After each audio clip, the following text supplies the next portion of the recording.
Hola a todos, esto es El Omnisciente, un podcast donde se conjugan las palabras y las cosas. Yo soy Sebastián Plazas y estoy aquí para conducirlos por los laberintos que recorren los personajes y las historias. Bienvenidos.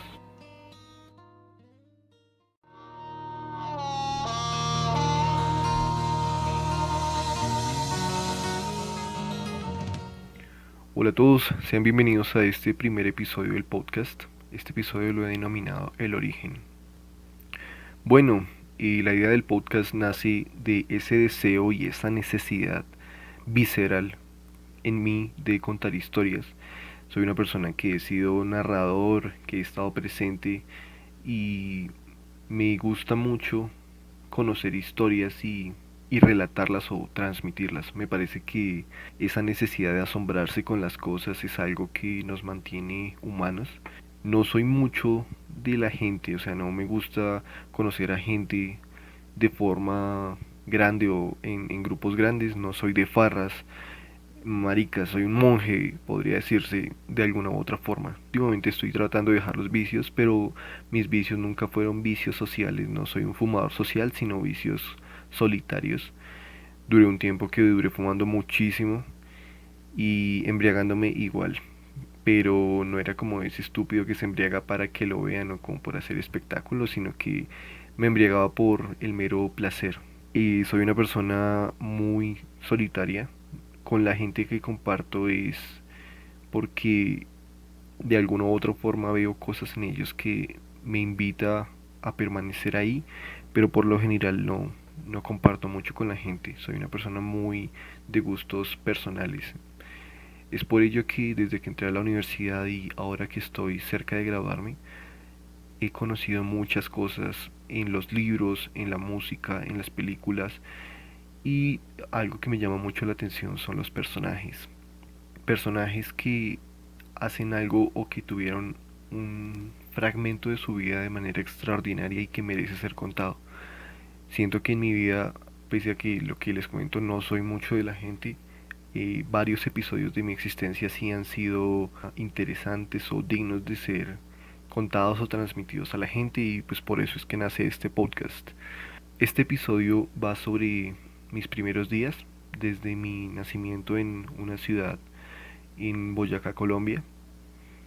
Y yo soy de Sogamoso, Boyacá. Nací algún día de junio de 1997 en una clínica, no me acuerdo el nombre, quedaba en la plaza 6 de septiembre. Actualmente creo que ya no funciona.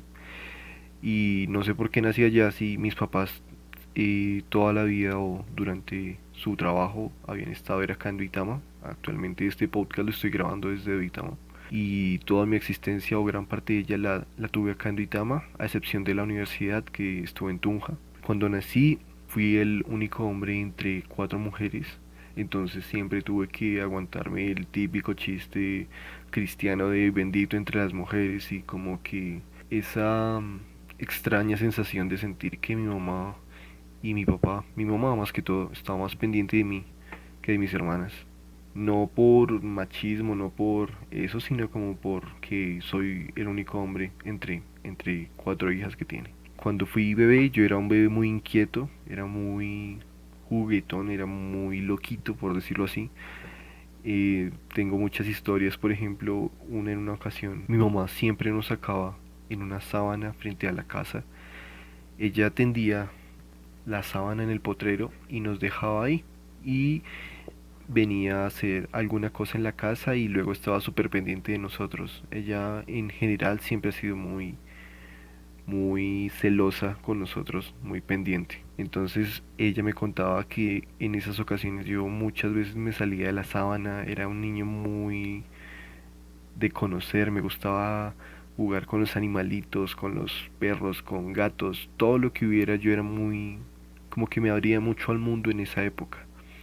De ahí creo, y es una parte importante de ese asombro, de esa necesidad de asombro, que creo que es lo que nos mantiene humanos en estos días y más, digamos, en esta pandemia. Esa necesidad de asombro de ver algo que no conoces y hacerlo parte de ti. En esa época, como les contaba, que yo era muy frugal, muy inquieto, está la historia del jinete. Esa historia la pueden encontrar en mi Instagram. y es una vez que un jinete como de película de terror, se podría decir que yo lo asimilo con uno de los jinetes que estaba en El Señor de los Anillos, de los 9 seres humanos que querían poseer el anillo, los Nazgûl se llamaban. Era muy parecido a eso y el tipo tenía la intención como de raptarme a mí y a mi hermana. Estaba en su caballo negro con sus ropas antiguas y estábamos mi hermana y yo solos en el potrero. Cuando fue que lo vimos en una esquina, pues uno de niño no entiende y lo primero que le causa es sorpresa y terror. Entonces ese choque tan fuerte nos hizo quedarnos impávidos, quietos y no reaccionamos a la situación en ese momento. Además, éramos niños de brazos, podría decirse así. El hecho es que por una u otra circunstancia mi mamá se asoma a la puerta y nos ve y ve al tipo, entonces ella corre a auxiliarnos, nos coge con fuerza y nos arrastra hasta la casa. Y el tipo se queda ahí impaciente en el caballo como esperando algo y mi mamá se tira al suelo, empieza a rezar, nos hace junto a ella y mi hermana y mi mamá empiezan a rezar con los ojos cerrados. Entonces, en esa inquietud que yo tenía y la curiosidad de saber qué era, me escapé del seno de mi mamá y salí de la casa, llegué a la esquina donde era el camino por donde seguramente pasaría más adelante el jinete y el caballo, y me quedé ahí mirándolo. En ese momento vi que unas vecinas, una señora que tenía dos hijas gemelas, estaban arrodilladas en el suelo del terror que les producía ese jinete y estaban rezando de una manera, o sea, como si se fueran a morir, parecía. El hecho es que yo me quedo ahí y veo que el jinete pica espuelas y alienta al caballo como a embestirme. Entonces el tipo viene cabalgando, ta, ta, ta. Y en eso mi mamá como que se da cuenta que yo no estoy y sale despavorida a buscarme. Cuando se da cuenta que estoy en la esquina, ella me toma entre sus brazos y me cubre con su cuerpo, esperando lo peor, lo que pudiera ser el jinete. Un tipo que nunca dijo nada, un tipo silencioso, era más un ente, podría decirlo. No era algo humano, eso que vimos esa vez.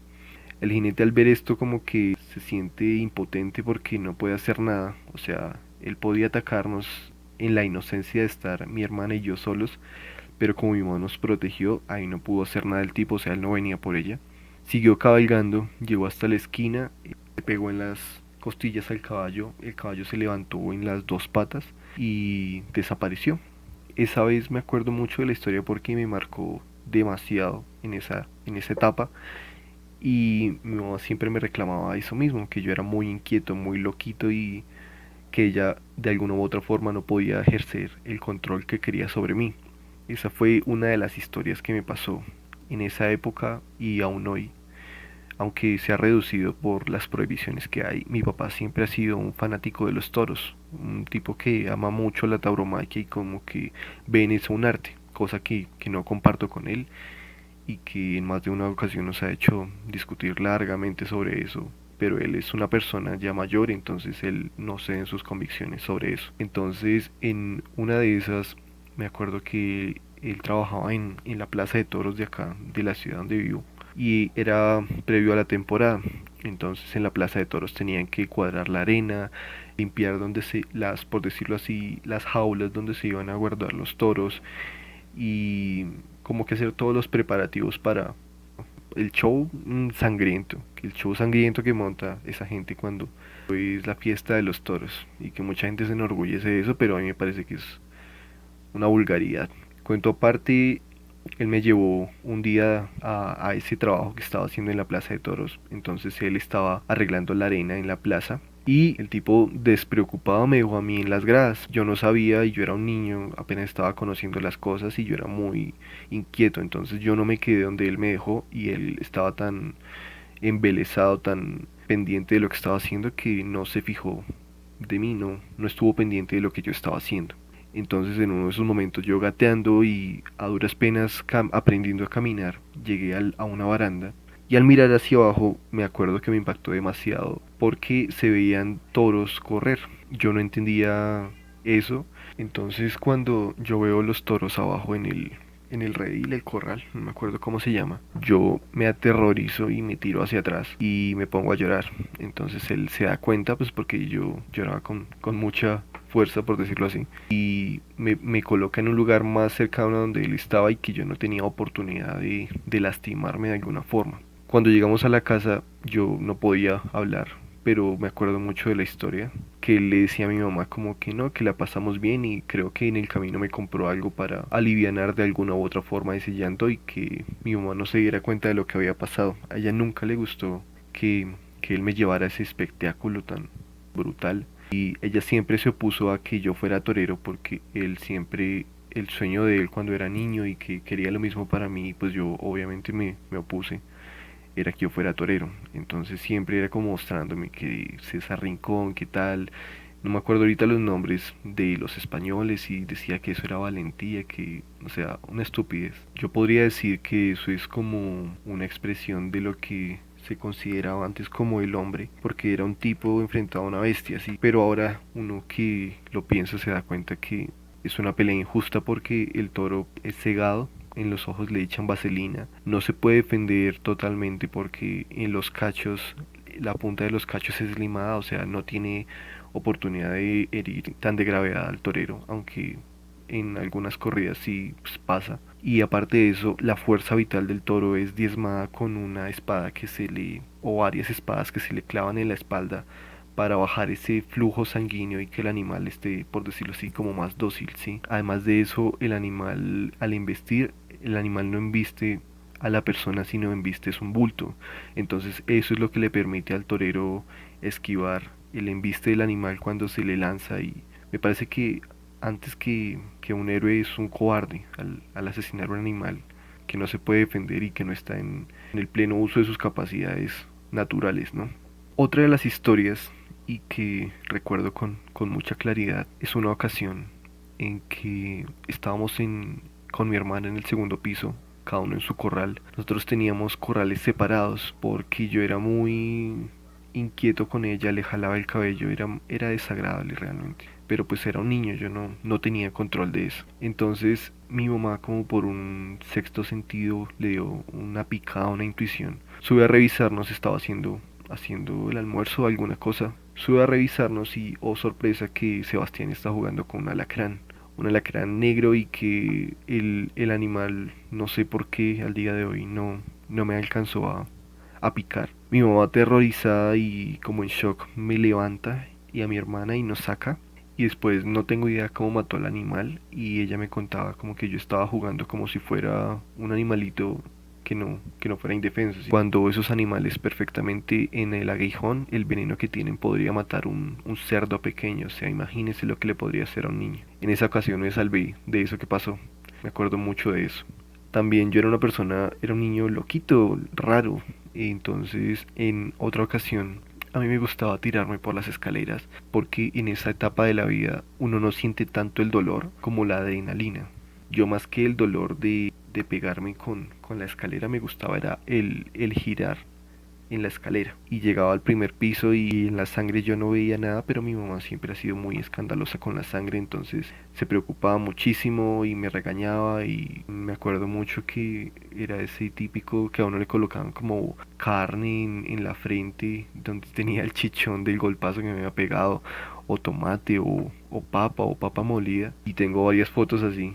En un cumpleaños, por ejemplo, era el cumpleaños y ya estaba preparando todo. En esas yo como puedo me escapo del corral, salgo del corral, llego al piso, llego al borde de la escalera y sin temor de nada me lanzo, empiezo a girar por la escalera. Ella escucha el golpe de la cabeza con la escalera y se preocupa muchísimo. Y cuando va a mirar ya estoy es abajo. Y es en ese cumpleaños tengo la foto del cumpleaños quedó yo con, por decirlo así, una papa cortada en la cabeza y en la frente ahí. Yo antes sonriendo. En otra ocasión y en esas escaleras, ella siempre odió las escaleras de la casa porque, o las escaleras en general, porque le parece que para los bebés y para los niños es muy peligroso subir y bajar escaleras solos. Entonces en una de esas yo me colgué del borde de la escalera con las manos y quería ver cuánto quería aguantar, pero yo no le dije a ella. Y del terror casi me caigo y ella estaba en la cocina y me alcanzó a agarrar con sus brazos porque si no me hubiera Prácticamente me pude haber roto los pies ahí y ella me agarró entre los brazos y me pegó unas buenas nalgadas ese día por esa imprudencia que cometí. Mi mamá, en serio que en mi infancia me tuvo que aguantar muchas cosas. Me acuerdo en otra ocasión, yo era muy curioso y siempre me gustaba desarmar las cosas. Entonces yo no podía tener un juguete porque siempre cogía con un destornillador o con alguna herramienta y me ponía a desarmarlo. A mí me gustaba ver cómo eran las cosas por dentro y ver si tenía la capacidad de volver a armarlas tal y como estaban. Con algunas cosas era sencillo porque no tenían un mecanismo especial para funcionar, pero con otras la historia era distinta porque tenían algún mecanismo mecánico o eléctrico. Entonces al desarmarlas, el volver a armarlas exigía algún conocimiento que pues yo obviamente no tenía en ese momento. Entonces muchas veces mi mamá me regañaba porque todos los regalos de Navidad terminaban en la basura porque yo los desarmaba y no los podía volver a armar. Eso me llena de mucha frustración y hasta el último intento yo intentaba armarlos, pero a veces las piezas eran tan parecidas que y encajaban en el mismo lugar que era muy complejo volver a armar los juguetes o lo que dañaba. Yo, como nací a mitad de año, no pude entrar al colegio a la misma edad que todos los niños, sino que había una norma estúpida, me parece, y era que tenía que entrar al siguiente año cuando ya tuviera la edad. Entonces ahí uno, marica, yo siento que perdí un año de mi vida ahí, como siento actualmente que perdí un año de este 2020. Luego de eso entonces vino la época en que bueno, el niño ya está grande, ya tiene que entrar a estudiar. Entonces me acuerdo que uno no entraba directamente al colegio, sino que había algo que se llamaba el jardín. Donde nosotros vivimos hay muchos jardines, hay como 4 o 5 jardines. Entonces no sé por qué mi mamá, alguien le aconsejó que nos llevara a cierto jardín. Realmente no me acuerdo el nombre de la profesora y prefiero no hacerlo porque la señora era un ogro, por esto que les voy a contar. Nosotros y yo estaba ahí con mi hermana melliza, y desde el primer día la señora era una mierda con nosotros. Entonces no éramos los únicos niños, habíamos entre 15 a 20 niños ahí, y en el jardín me acuerdo que a uno le daban onces y le daban alguna cosita, uno dormía, o sea, prácticamente uno se quedaba todo el día allá. Era desde las 8 de la mañana hasta las 4 de la tarde que iban a recogerlo. La señora era muy, muy mierda con los niños. La señora no nos dejaba ir al baño, los gritaba, les pegaba, no sé, la señora de dónde o por qué estaba ejerciendo ese oficio, siendo que no tenía la vocación para eso. Nos gritaba por todo, no le gustaba ver desorden, o sea, uno se reprimía muchísimo en esa época cuando debería ser todo lo contrario, sí, uno en el jardín era para que conociera las cosas, para que tocara, para que sintiera las cosas, ese primer paso hacia un mundo, hacia el mundo de lo académico o de la formación, por decirlo así. Entonces me acuerdo que no duramos una semana porque la señora nos despertaba a los gritos, o sea, era muy muy incómodo. Y me acuerdo que con mi hermana un día no aguantamos más y cuando mi mamá nos recogió y llegamos acá a la casa, nos tiramos de rodillas y nos pegamos al pantalón de ella a llorarle y a pedirle con todas nuestras fuerzas que nos sacara de allá. Y mi mamá, como es muy sensible hacia eso y nosotros éramos todo para ella, también se puso a llorar con nosotros y al día siguiente ya estábamos buscando un nuevo lugar. O sea, ni siquiera tuvimos que volver a ver a la señora porque en serio que fue una etapa traumática, podría decirlo. Pero lo que venía fue muy chévere porque conocimos una profesora. Se llamaba la profesora Anita. La profesora vivía o tenía el jardín cerca donde estaba la otra profesora, pero era totalmente opuesto. La actitud, los niños, era muy diferente. Entonces esta profesora era súper amorosa con nosotros, nos quería mucho, nos consentía. Era prácticamente un perfecto reemplazo para la mamá de cualquiera de los niños que estábamos ahí. Entonces yo de ella sí me llevé muy buenos recuerdos. Y tenía 2 hijos de los chicos porque ellos con nosotros todo el día estaban pendientes y estaban haciéndonos actividades, nos ayudaban para todo. O sea, fue una etapa muy chévere en mi vida. Pero desde ese momento y durante toda mi vida académica, a mí me costaba mucho relacionarme con la gente. No entiendo por qué y quizá en ese momento era por algo como de pena o yo era como muy tímido en esa época. No me gustaba mucho hablarle a la gente. Cuando la gente me preguntaba algo, yo como que le respondía lo que era y no hacía mérito porque la conversación siguiera sobre otro tema, o como que era muy, tú me preguntas cuánto es 2 más 2, te digo 4 y no te voy a preguntar tu nombre o qué haces o tal cosa, ¿sí? Ahí estuve un año, creo que sí, creo que era un año que teníamos que estar en el jardín y luego de eso entré a un colegio. En ese colegio estuve toda mi vida académica, era un colegio público y el colegio cuando entramos era un buen colegio, para que, o sea, no como la fama que tiene ahorita, es otro cuento, otra historia. El primer día de colegio fue brutal, fue horroroso para mí, porque me acuerdo mucho que los niños llegaban al portón donde nos dejaban las mamás. En esa época aún nos tenían que acompañar. Y los niños se agarraban de la mamá a llorar y a decir que no querían entrar, que tal cosa, que no, que les daba miedo. Y hasta que las profesoras nos hacían entrar casi que a la fuerza. Era que se iban las mamás y me acuerdo mucho de los niños llegando al salón llorando porque era como algo totalmente desconocido, como ver gente nueva así, como un nuevo mundo por conocer. Entonces, yo no fui ajeno a esa experiencia. Mi hermana súper tranquila entró al colegio como si nada, sin llorar, sin nada. O sea, ella sí es como más extrovertida, le gusta más conocer gente y eso. Y yo no, yo súper retraído al pie de la profesora, siempre como escondidito. O sea, era una imagen difícil de ver, pero pues entendible, ¿no? Para esa época muchos de los niños eran como yo, hasta que uno empezaba a coger confianza y como a relacionarse con la gente, entonces ya no era el típico llanto que la mamá te deja por la mañana, sino que ya era como un escenario más familiar para todos y era algo en donde podíamos explorar, como que conocer nuevas formas de ver las cosas y como que ir aprendiendo. Yo me acuerdo que en ese colegio y en esa época de kinder, era antes de primero, sí, tuve una experiencia muy fea con la profesora. Y era que yo cuando entré yo era un niño muy juicioso, era muy aplicado y era muy de hacer las cosas, muy de trabajar, muy de dar como el primer paso. Siempre me gustaba participar y como que estaba muy atento con la clase. En sí era muy asertivo, era una persona muy asertiva. Entonces, ese año pasó así, aprendí muchas cosas, creo que ya iba aprendiendo a leer, o sea, me gustaba mucho. Y en la casa de mi mamá siempre como decirlo, nos motivaba a eso con textos y tal cosa. Era algo chévere, ¿para qué? Pero al final hay algo que se llamaba ceremonia de clausura. En esa ceremonia me parece que es una estupidez y que el sistema educativo no debería estar hecho de tal forma que se premiara como a los primeros entre comillas, porque eso es una presión invisible y que muchas veces la gente o el común no percibe sobre los niños que no quedan en esos puestos. Yo me acuerdo que yo me esforzaba muchísimo y durante todos los periodos siempre estaba como en los primeros puestos y entonces yo pensaba que al final como que me iba a hacer al primer puesto, segundo puesto. Una tontería, pero sí era una presión muy presente en ese momento de mi vida. Entonces llegó esa ceremonia y yo había formado una relación tan cercana, un vínculo tan personal con la profesora, que ella me llevó a la casa, fuimos con mi papá.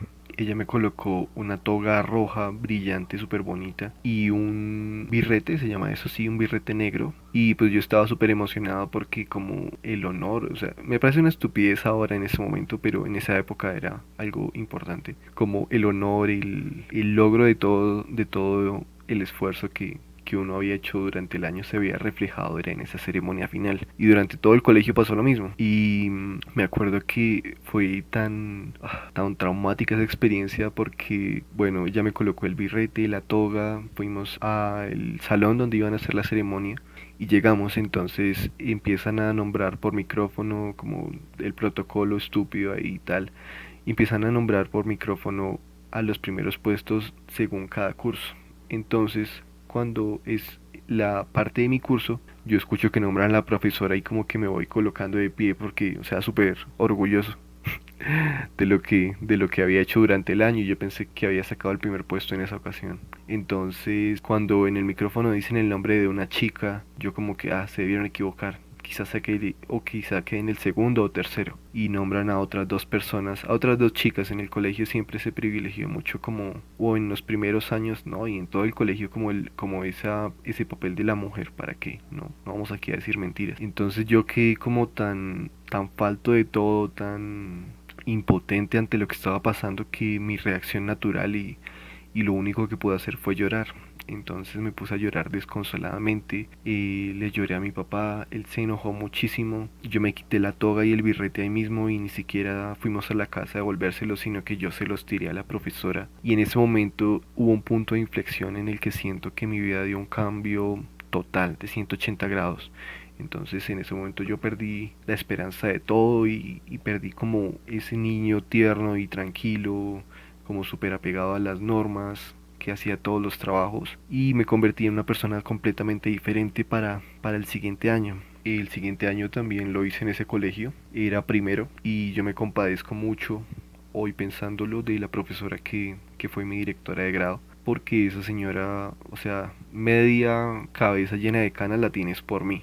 Entonces, cuando inició primero, yo primero que todo no quería ir al colegio, no me quería matricular, pero pues siempre estaba en ese momento la presión tan grande de mi papá y mi mamá y no puedo decir presión, era más una obligación. O sea, ni siquiera ellos pensaban en lo que yo quería, sino era que tenía o tenía que ir. Entonces, pues ese no es el escenario propicio para que un niño aprenda. Entonces yo me convertí en una persona súper problemática y desde los primeros días me acuerdo cuando vi una reacción adversa de la profesora hacia algo bonito que yo hice, como que pensé que no quería repetir lo que había pasado en el kinder, entonces me volví una persona súper agresiva. Entonces era muy brusco, tiraba los pupitres, le gritaba a la profesora, le alzaba la falda a las niñas, era una locura, era una locura. En los descansos me peleaba con los chicos, llegaba a la casa sangrando, me tenían que separar de los otros niños porque me agarraba hacia los golpes, era una cosa brutal. Me acuerdo que no había un día en que no estuviera o que no me mandara la profesora, me acuerdo mucho, con una nota de coordinación porque ya tenía el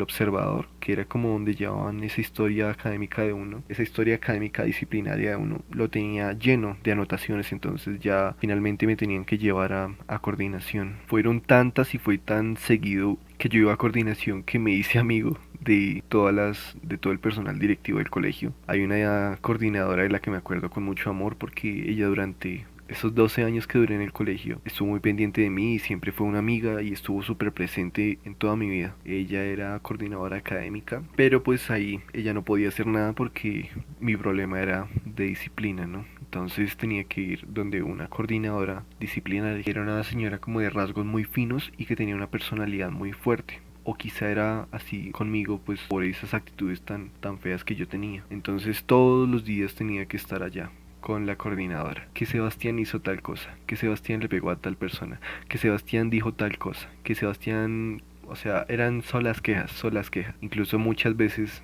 me escapaba del colegio y llegaba a la casa y esperaba a mi hermana para que me diera la maleta y que mis papás no se dieran cuenta que me había escapado. Y la coordinadora también es una señora, fue una señora que me tuvo mucha paciencia durante ese año. Yo tenía un completo rencor y una completa animadversión hacia todo lo que representaba el colegio, que hubo un punto en que se me hizo sencillo no ir. Entonces salíamos de la casa al mediodía, mis papás nos despedían, ya no nos acompañaban. Entonces yo acompañaba a mi hermana hasta la esquina y en la esquina la dejaba que se fuera con otros compañeros y yo me quedaba cerca de mi casa escondido como comiéndome las onces que nos habían dado y esperaba que al final de la tarde mi hermana llegara, o sea que ella doblara la esquina para llegar, darle la mano y que mis papás tuvieran en la cabeza como que llegábamos juntos. Siempre le decía a ella como que no me delatara, como que no les contara a ellos eso que yo hacía en esa época y ella nunca lo hizo. Siempre, o en esa época fue una persona muy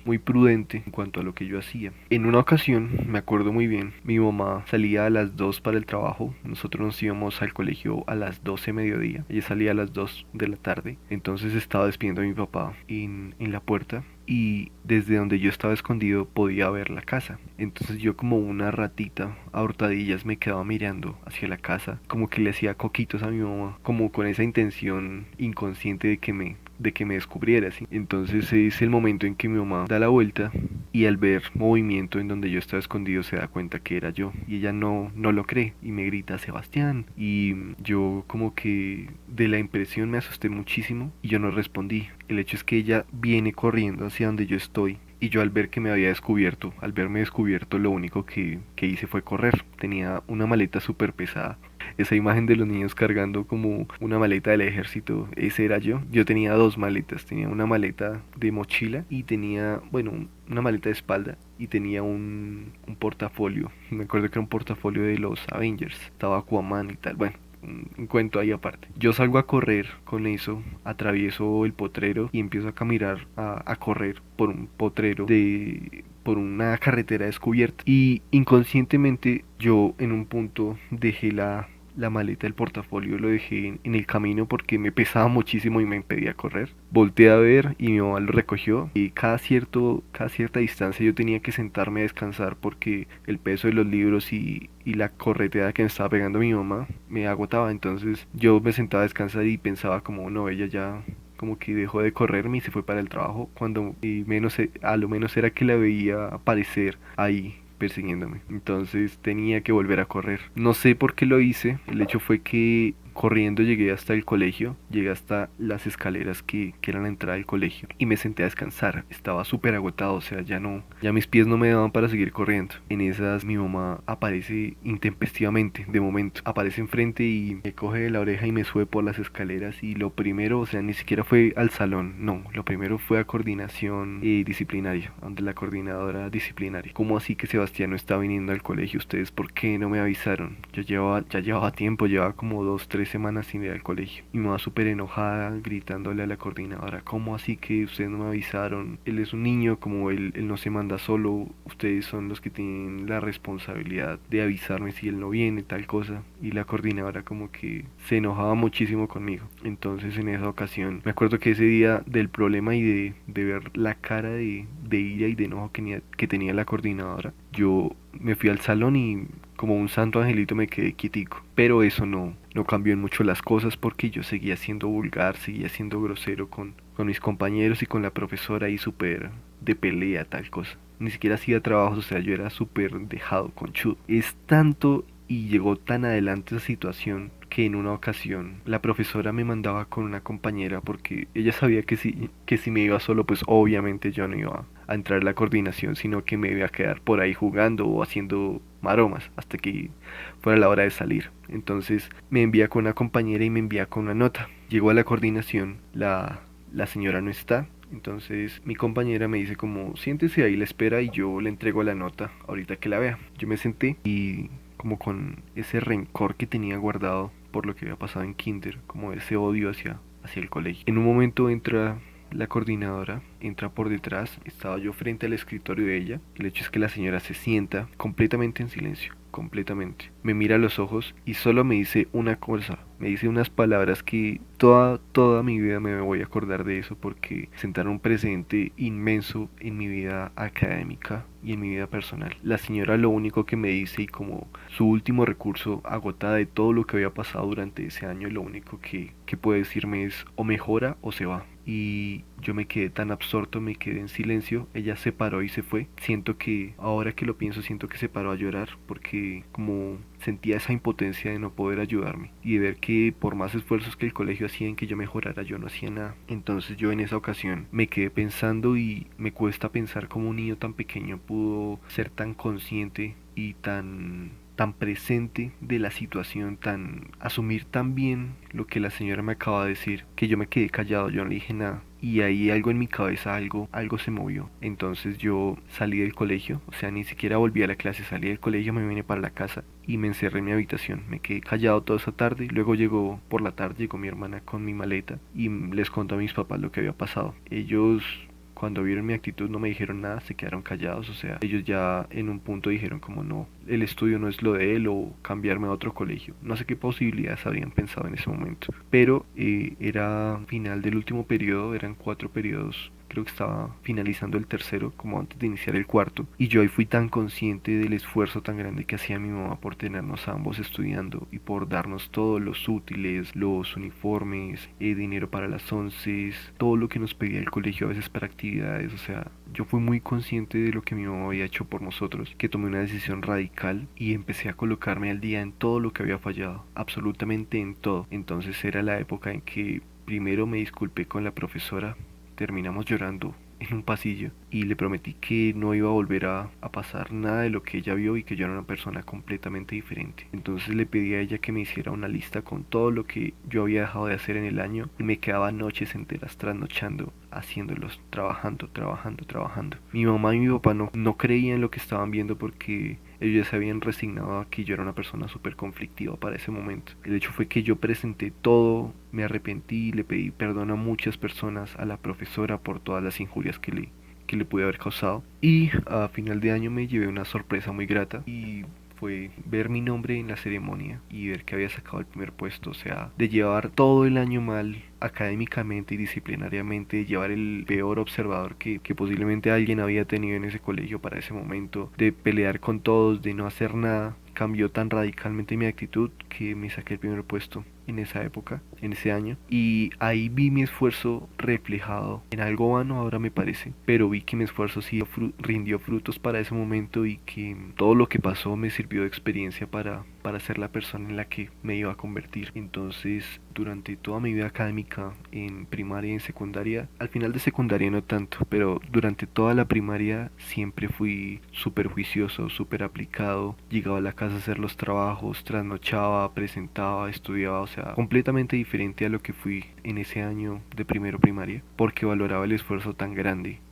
y tan inmenso que había hecho mi mamá. Entonces ya después para ellos se convertía en un orgullo ir a las entregas de notas y sacar pecho al ver reflejado que ese esfuerzo que ella hacía al trabajar se veía reflejado en nuestras notas y en nuestro desempeño académico. Entonces ella siempre estuvo muy orgullosa de eso con nosotros y se sentía muy feliz por lo que hicimos, especialmente conmigo, y que lo hice de forma autónoma, sí. El único punto de inflexión que causó otra persona fueron esas palabras de la coordinadora como o mejora o se va. Fue lo único. De resto todo fue autónomamente. Pero eso también me llevó, y yo creo que es por influencia de mi papá, a ser una persona tan retraída. Estaba tan absorto en el colegio y tan pegado a sacar los primeros puestos, tan obsesionado por ese objetivo, que no me preocupaba mucho por intercambiar con la gente o como por hacer amigos, ¿sí?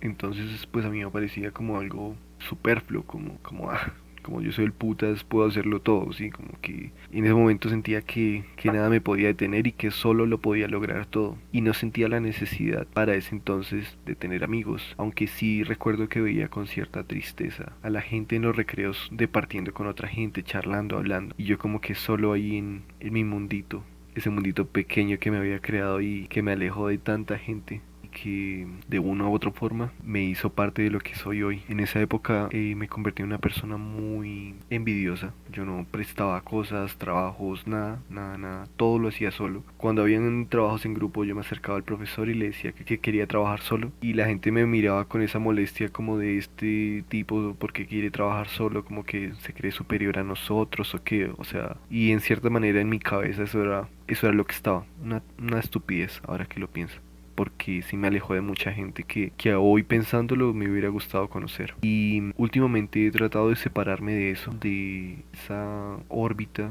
de soledad que siempre tuve. Entonces trato de relacionarme más con la gente, pero de manera más personal. O sea, yo no soy una persona, como lo refería al inicio de este podcast, de conocer gente de la forma tradicional, que es como en fiestas o en cosas así de mucha afluencia, sino a mí me gusta más tener una conversación en un café, en un bar, con una sola persona, de partir, charlar. Soy mucho de compartir la palabra. Entonces, esa época del colegio sí siento que me marcó muchísimo para lo que finalmente terminé o estoy construyendo el día de hoy. Eso era todo lo que quería contarles en este primer episodio del podcast. Espero que les haya gustado, que estén pendientes al próximo episodio, a los próximos episodios. Estaré contando más historias, o unas ciertas, otras no tanto, otras totalmente mentira, y dispuesto a ser el que transporta la palabra, el vehículo para que muchas de esas historias afloren. Me he dado cuenta que al contar historias y la gente también siente la necesidad de compartir las suyas propias